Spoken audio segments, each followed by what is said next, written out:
Om Namaste.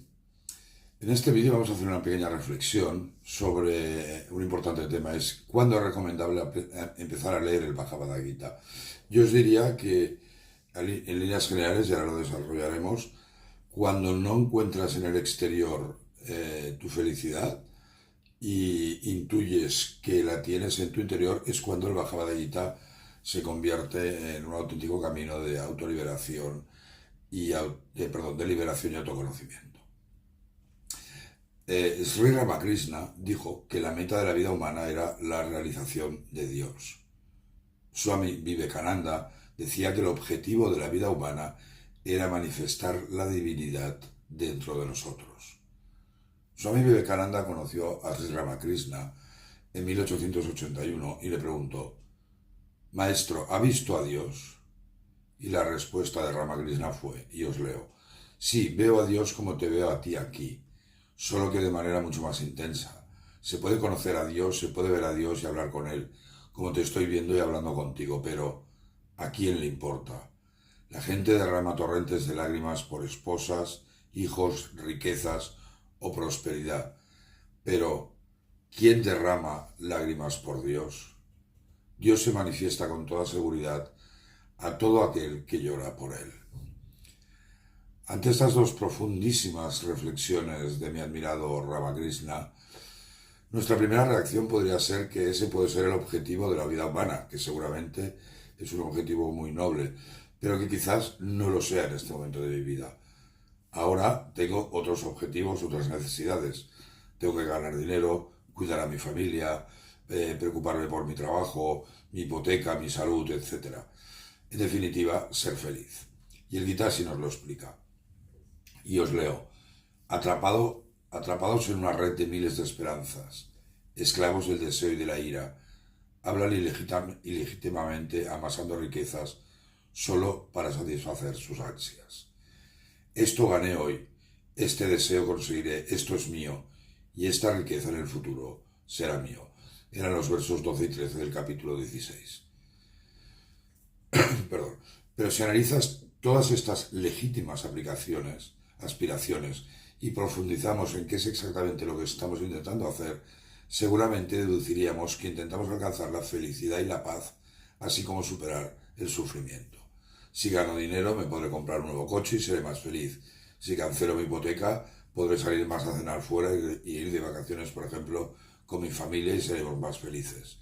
Si reflexionamos, nos daremos cuenta que esas son nuestras verdaderas motivaciones, sea lo que sea que hagamos o persigamos, tanto en lo mundanal como en lo espiritual.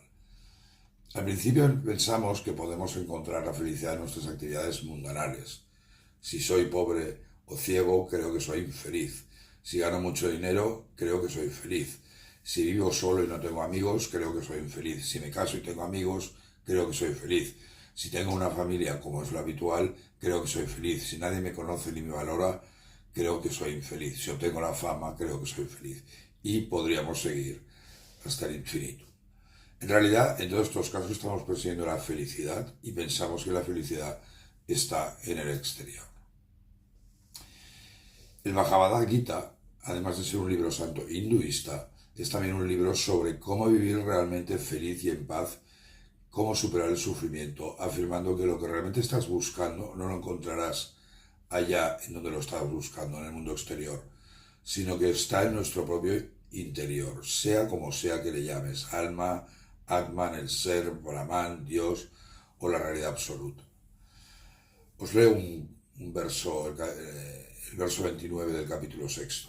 El hombre centrado en el yoga ve a todos de forma imparcial, viendo a Atman en todos los seres y a todos los seres en Atman. El Bhagavad Gita es un moksha shastra, es decir, un libro que trata sobre la liberación. Todas aquellas actividades externas que creemos que nos deberían conducir a la felicidad, podríamos clasificarlas en tres.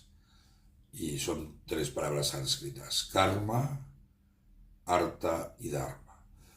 Perdón, karma no, kama.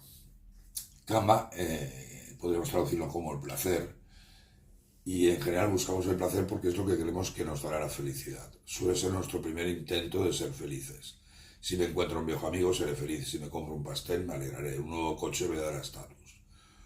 Y os leo el verso 14 del capítulo segundo, de Sankhya Yoga. Dice, los contactos de los sentidos con sus objetos traen frío y calor, placer y dolor. Van y vienen, son transitorios, sopórtalo, oh Arjuna. El segundo es arta, que podríamos traducirlo como riqueza o éxitos mundanales, que es otro tipo de búsqueda de la felicidad. De una manera u otra es a través de la adquisición de la riqueza, del poder mundanal, de los logros o del estatus social. Y el verso 34 del último capítulo del Gita nos dice, esa voluntad es rajásica de las gunas, cuando deseando los frutos se aferra con apego a la rectitud, el dharma, al deseo y a la riqueza. Y el tercer parámetro que hemos considerado es precisamente dharma. Dharma es una palabra muy difícil de traducir, de precisar, porque en sánscrito incluso puede tener varios significados. Puede ser moralidad, decencia, religión, deber. En este análisis lo entenderemos como todo el bien que hacemos en el sentido más amplio. Según el Vedanta, este bien que hacemos genera buen karma y buenos resultados para nosotros. Y si tienes un buen karma, obtendrás más arta, más riqueza, y más kama, más placer. El verso segundo del capítulo 9 nos dice, este conocimiento es el rey de las ciencias, el rey de los misterios, puro y soberano, capaz de entender la comprensión directa, la esencia del Dharma, fácil de practicar e inmutable. Si nos fijamos en las diferentes actividades externas de la gente corriente, sea lo que sea que hagan, pueden caracterizarse bajo estos tres objetivos, kama, arta y dharma. Cuando un buscador se da cuenta de que ya no puede ser feliz siguiendo estas tres, cuando descubre que la búsqueda en el exterior ya no es suficiente, entonces está preparado para la espiritualidad, para la religión, sea cual sea, y para entender y aplicar en su propia vida la infinita sabiduría del Bhagavad Gita. Os leo el verso 24 del capítulo quinto. Quien encuentra la felicidad solo en su interior, quien descansa solo en su interior, cuya luz es solo interior, ese yogi, habiéndose convertido en uno con la naturaleza, alcanza la unidad con Brahman. Todas las religiones, todos los caminos espirituales prometen de alguna forma u otra una especie de liberación. No importa cuál sea su nombre, moksha, salvación, nirvana, cielo, Tao, da igual. Prometen un estado en el que se alcanza la verdadera felicidad y se supera permanentemente el sufrimiento. El Bhagavad Gita es, por tanto, un libro que trata sobre esta liberación, sobre este moksha. Y os leo el verso 25 del capítulo quinto. Alcanzan la unidad con Brahman, es decir, el moksha, aquellos sabios cuyos pecados han sido aniquilados, cuyas dudas han sido resueltas, aquellos que se han dominado a sí mismos y que están absortos en el bienestar de todos los seres. Y esto es fundamental entenderlo.